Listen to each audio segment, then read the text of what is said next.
नमस्ते प्यारे बच्चों, आज अपना एलसीएम और एचसीएफ का 7th लेक्चर है। इस लेक्चर में अपन देखेंगे कि जो अंडर रूट्स होते हैं उनका लेसअप है किस प्रकार ज्ञात किया जाता है।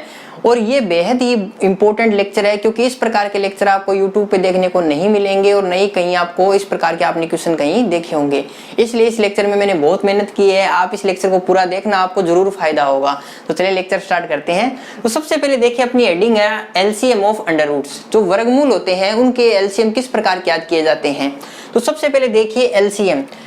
आपको इस प्रकार के क्वेश्चनों को पढ़ने से पहले एलसीएम और एचसीएफ की परिभाषा में इसका उत्तर छुपा होता है, उस परिभाषा को ढंग से देखना होगा। सबसे पहले एलसीएम का अर्थ होता है लीस्ट कॉमन मल्टीपल। क्या अर्थ होता है? Least common multiple. और एचसीएफ का अर्थ होता है हाईएस्ट कॉमन फैक्टर। तो सबसे पहले अपन ने इसकी पूरी डिटेल लेक्चर नंबर 1 में देख चुके हैं। अब अपन सिर्फ यहाँ पे जो इंपॉर्टेंट फैक्टर है उसी पे नजर करेंगे। तो यहाँ आप इन दोनों के अंदर देखोगे तो एक बेहद ही इंपॉर्टेंट बात निकल के आई है कि दोनों के अंदर एक बात होती है, वो है कॉमन। क्या है? कॉमन। कॉमन का अर्थ होता है उभयनिष्ठ। उभयनिष्ठ, ठीक है। ये अपने इस लेक्चर में क्या काम आएगा? बहुत ज्यादा काम आएगा, क्योंकि इस लेक्चर में मैं आपको ये दिखाऊंगा कि सबसे पहली बात है, अगर किसी के पास किसी भी सवाल के अंदर उसके पास एक कॉमन मतलब उभयनिष्ठ अगर रूट नहीं होता है, अंडर रूट नहीं होता है, तो उस सवाल का उत्तर ज्ञात करना इम्पॉसिबल है। तो उसका उत्तर हमेशा आएगा निर्धारित नहीं किया जा सकता या नॉट एग्जिस्ट। तो सबसे पहले आप देखिए कि मैं आपको एक ट्रिक बताता हूं इस प्रकार के सवालों के लिए। ये बेहद ही इंपॉर्टेंट ट्रिक है। आप पूरी जो गणितीय प्रक्रिया है उससे बच जाओगे इसको सीखने के बाद। आपको किसी भी सवाल के अंदर अगर उसका उत्तर बताना है अंडर रूट के सवाल का, आपको उभयनिष्ठ, आपका सर्च क्या होना चाहिए? उभयनिष्ठ। आपको क्या चाहिए? अंडर रूट चाहिए, उभयनिष्ठ अंडर रूट चाहिए आपको। ये आप देख लेना, इसके बाद आपकी सारी प्रॉब्लम सोल्व हो जाएगी। कोई भी सवाल हो, अगर आपको उसका उत्तर पूछे तो आप सबसे पहले आपकी खोज प्रक्रिया क्या होनी चाहिए कि आपको एक उभयनिष्ठ अंडर रूट होना चाहिए उस सवाल के अंदर। तो ये अगर आपको ट्रिक थोड़ी सी भी समझ में आई है या नहीं भी आई है तो कोई दिक्कत वाली बात नहीं है, इसको राइट डाउन कर लेना। अब अपन देखते हैं सवाल नंबर 1।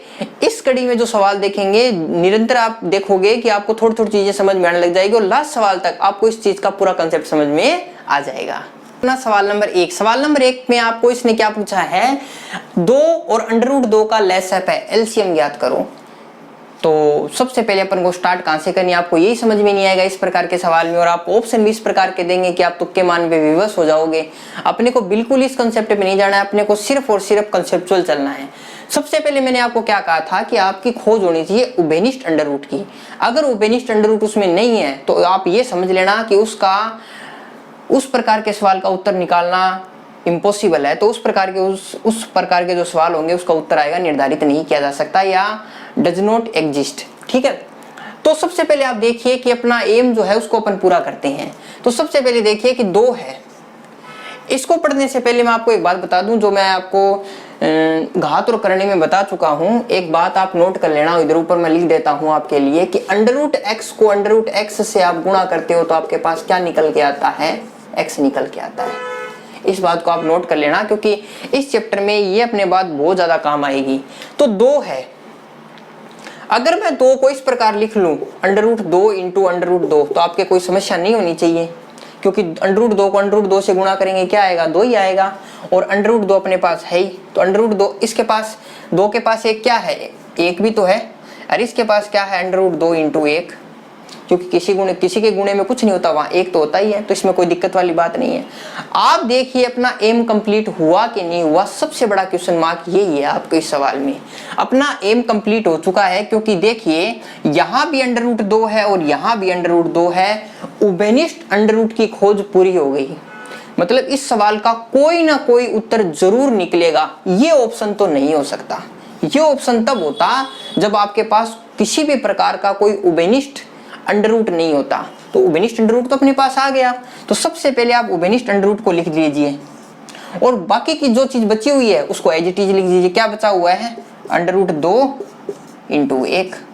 अगर आप इसको गुणा करेंगे, अंडर रूट 2 को अंडर रूट 2 से गुणा करेंगे तो क्या आएगा आपके पास? 2, और 2 को 1 से गुणा करेंगे तो क्या आएगा? 2। यही आपका आंसर है। आपने सोचा भी नहीं होगा कि 2 और अंडर रूट 2 का लेसअप है क्या होगा? 2 होगा और यही आपका आंसर है। मैं उम्मीद करता हूँ कि आपको ये सवाल समझ में आया होगा। अगर नहीं समझ में आए तो धीरे धीरे आप जिस प्रकार अपन सवाल करेंगे उस प्रकार समझ में आते जाएंगे। अब अपन देखते हैं सवाल नंबर 2। अपना सवाल नंबर 2। सवाल नंबर 2 में आप देखिए आपको सवाल दे रखा है 5√2, 4√2 और 3√5 का लेसअप है, एलसीएम ज्ञात करो। तो सबसे पहले अपनी इसके अंदर इस सवाल के अंदर अप्रोच क्या होनी चाहिए कि अपने को उभयनिष्ठ अंडर रूट चाहिए। सबसे पहली अप्रोच ये होनी चाहिए। तो सबसे पहले आप देखिए कि 5 तो खुद एक, जैसे 5√2 को आप क्या लिख सकते हो, 5 तो खुद एक अभाज्य संख्या है, √2 अलग है ही, इसी प्रकार तो लिख सकते हो। और 4√2 को क्या लिख सकते हो, 4√2 को ज्यादा से ज्यादा क्या लिख सकते हो, उसको अंदर ले जा सकते हो, इससे भी कुछ हल नहीं हुआ। तो यहाँ पे भी क्या आ सकता है 4√2 और यहाँ पे भी क्या आ सकता है 3√5 को क्या लिख सकते हो, ज्यादा से ज्यादा 3√5 ही लिख सकते हो क्योंकि 3 एक अभाज्य संख्या है। तो ये देखिए यहाँ पे आया √2, यहाँ पे आया √2 और पर यहाँ क्या आया √5। अपनी जो खोज थी कॉमन अंडर रूट ढूंढने की वो यहाँ विफल हो गई। अगर यहाँ फेल हो गई तो इस फेल होते ही इस प्रकार के जो सवाल होते हैं उनका एलसीएम ज्ञात नहीं किया जा सकता। अंडर रूट के सवाल का एलसीएम ज्ञात करने के लिए सबसे पहले अपने पास उभयनिष्ठ अंडर रूट होना बहुत आवश्यक है। इसमें आपने देखा इसके पास √2 था, इसके पास √2 था, पर इसके पास √5 था। कोई भी उभयनिष्ठ अंडर रूट नहीं आया तो इस प्रकार के सवाल का उत्तर होता है निर्धारित नहीं किया जा सकता। और इंग्लिश में अपन इसको बोलते हैं कांट बी डिटरमाइन, इंग्लिश में इसको ये बोलते हैं। तो इसका उत्तर क्या हो जाएगा, निर्धारित नहीं किया जा सकता। मैं आशा करता हूं कि आपको धीरे धीरे चीजें समझ में आ रही होगी। अब अपन देखते हैं सवाल नंबर 3। नंबर 3 में आप देखिए क्या दे रखा है 5√2, 4√8, 12√32। इसका लेसअप है ज्ञात कीजिए। आप ये मत कर देना कि यहाँ √2 है, यहाँ √8 है, यहाँ √32 है, आपने उत्तर मार दी, निर्धारित नहीं कर सकते। सबसे पहले आपको सवाल में ढूंढना पड़ेगा कि कोई कॉमन अंडर रूट है या नहीं है। उसके बाद ही आप, अगर कॉमन अंडर रूट होता है तो उत्तर निकलेगा, अगर कॉमन अंडर रूट नहीं होता तब आप कह सकते हो कि निर्धारित नहीं किया जा सकता। तो सबसे 5√2 को इस प्रकार लिखते हैं और 5√2 को ज्यादा से ज्यादा किस प्रकार लिख सकते हैं, 5 × √2। इससे ज्यादा तो कुछ लिख ही नहीं सकते क्योंकि 5 एक अभाज्य संख्या, √2 एक अपरिमेय संख्या, दोनों अलग अलग लिख दिया। अब अपन लिखते हैं 4√8 को। 4√8 को आप सिर्फ √8 मत लिखिए, इसके अंदर खोजिए कि √2 हो सकता है कि नहीं हो सकता है। तो सबसे पहले आप देखिए एक बात, 4 को 4 लिख दिया और √8 को मैं अगर इस प्रकार लिख दूं तो आपके कोई प्रॉब्लम नहीं होनी चाहिए। 4 × 2। तो सबसे पहले आप देखिए कि अगर मैं √4 को क्या लिख सकता हूं, 2 लिख सकता हूं, तो अगर मेरे को इस 2 को अंडर रूट के अंदर भेजना है तो क्या बन के जाएगा, ये 4 बन के जाएगा। मैं आशा करता हूं कि आप ये बात समझ गए होंगे। नहीं समझे तो आप घात और करनी का लेक्चर नंबर 2 देख लेना, वहां पे मैंने डिटेल में इसको बता रखा है। ठीक है, ये अपने यहाँ क्या काम की चीज है, आप गलती ना कर दो इसलिए मैंने आपको यहाँ बता दी।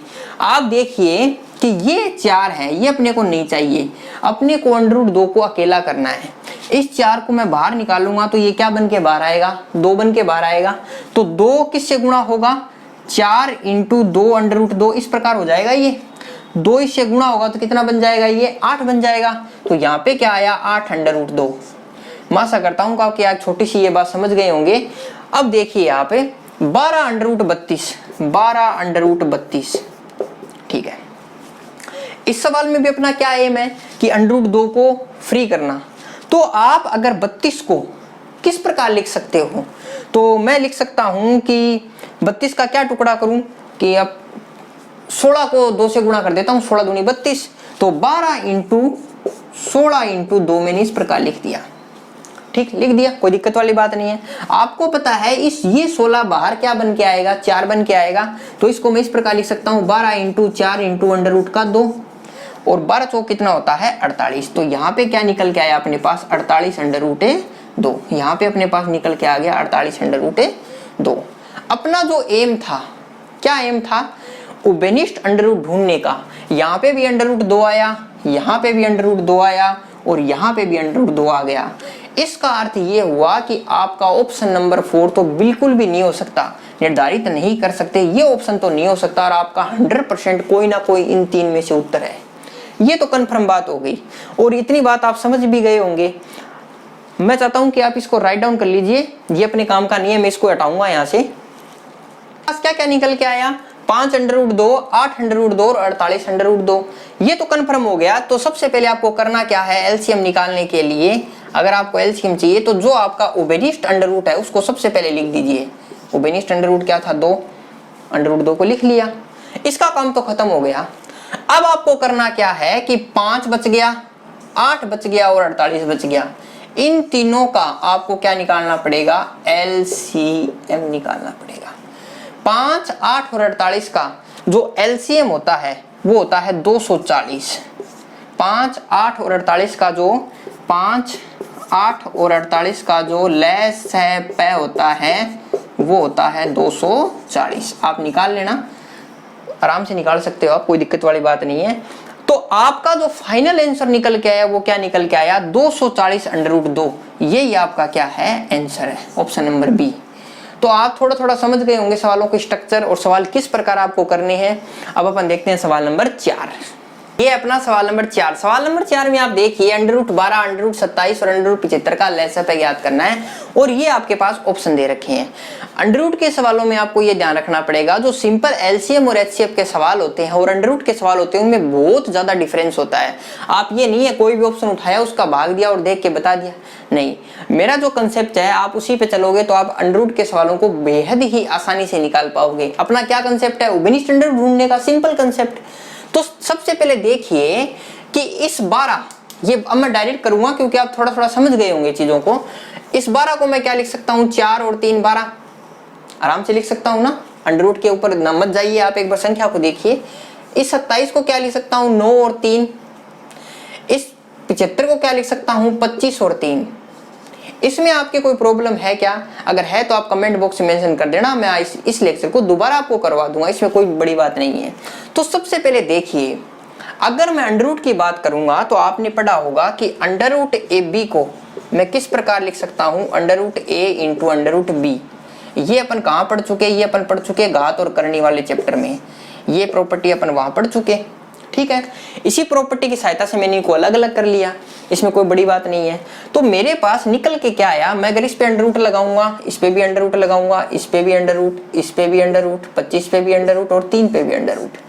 तो आप देखिए कि इन तीनों के अंदर मेरे पास कोई उभयनिष्ठ अंडर रूट निकल के आ रहा है क्या।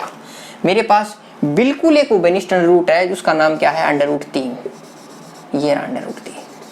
तो सबसे पहले एलसीएम निकालने की प्रक्रिया में सबसे पहले यहीं से स्टार्ट होता है, अंडर रूट 3। आगे तो बाद की बात देखेंगे। आप ऑप्शन में देखिए, क्या अंडर रूट 3 एक ही ऑप्शन के पास है क्या, हाँ एक ही ऑप्शन के पास है, ऑप्शन नंबर 1। यही आपका क्या है, आंसर है। ये लो, सिंपल सा लॉजिक से भी क्वेश्चन आपका हो गया। आगे क्वेश्चन निकालने की कोई आवश्यकता नहीं है, आपका उत्तर आ चुका है। अब आप कहोगे कि सर अंडर रूट 3 2 या 3 ऑप्शन में आ जाते तो उसके लिए देखिए, अब यहाँ पे 4 को अंडर रूट में लिखोगे तो क्या निकल के आएगा, 2। यहाँ 9 को लिखोगे तो क्या निकल के आएगा, 3। यहाँ 25 को लिखोगे तो क्या निकल के आएगा, 5। नेक्स्ट प्रोसेस में आपको क्या करना है, ये तो आप समझ ही गए, और आपको 2, 3, 5 का लसापे निकालना है। 2, 3, 5 का लसापे क्या होता है, 2, 3, 5 का लसापे कितना होता है, 5 3 15, 15 दूनी कितना होता है, 30। तो 2, 3, 5 का लसापे कितना होता है, 30। तो आपका उत्तर आ चुका है 30 अंडर रूट 3। यही आपका क्या है, आंसर है। कितना आसानी से और कितना कंसेप्चुअल और कितना जल्दी आपने इस सवाल का उत्तर प्राप्त किया है। अब अपन देखते हैं सवाल नंबर 5। क्या है, अंडर रूट 6, अंडर रूट 12 और अंडर रूट 18 का लसापे ज्ञात कीजिए। आपको ये सवाल जितना आसान लग रहा है उतना आसान नहीं है। ये सवाल बेहद ही टिपिकल सवाल है और ये इंपॉर्टेंट सवाल भी है मेरे पॉइंट ऑफ व्यू से। अगर मेरे को कोई कंपटीशन में अंडर रूट वाला कोई सवाल देना होता तो मैं यही सवाल एग्जाम में देता। इसमें देखिए क्या खास बात है। तो सबसे पहले आप देखिए अंडर रूट 6 को। अंडर रूट 6 को आप किस प्रकार लिख सकते हैं, अंडर रूट 6 को मैं लिख सकता हूँ under root 3 into under root 2। इस कंसेप्ट में आपके कोई प्रॉब्लम नहीं, मैं आशा करता हूँ। अंडर रूट 12 को मैं क्या लिख सकता हूँ, आप बोलोगे थोड़ी देर के लिए कि सर अंडर रूट 12 के अंदर क्या है, 4 इंटू 3, और 4 को अपन क्या लिख सकते हैं सर, 4 को अपन लिख सकते हैं 2, 2 अंडर रूट 3। ये बात भी आपको समझ में आ गई होगी। फिर अंडर रूट 18 को अपन क्या लिख सकते हैं, अंडर रूट 18 को लिख सकते हैं 9 इंटू 2, और 9 क्या बन के बाहर निकलेगा, 3 बन के बाहर निकलेगा, तो 3 अंडर रूट 2। यहां तक तो आपके कोई प्रॉब्लम नहीं है। पर आप मेरे से एक सवाल करोगे कि सर अब तो गड़बड़ हो गई, यहां था अंडर रूट 3 और यहां था अंडर रूट 2, अपने को 2 अंडर रूट आ गए तो दोनों अंडर रूट कॉमन चाहिए इस बार। यहाँ पे तो सर अंडर रूट 3 ही है और यहाँ पे अंडर रूट 2 ही है, इस बार तो दोनों अंडर रूट अपने पास कॉमन है ही नहीं। तो इस सवाल का उत्तर तो आपने ऑप्शन की तरफ देखा, फिर देखा कि यार इसका उत्तर तो होना चाहिए था, निर्धारित नहीं कर सकते इसका, तो ये तो क्या सवाल गड़बड़ है, फिर तो सवाल बिल्कुल ही गड़बड़ नहीं है।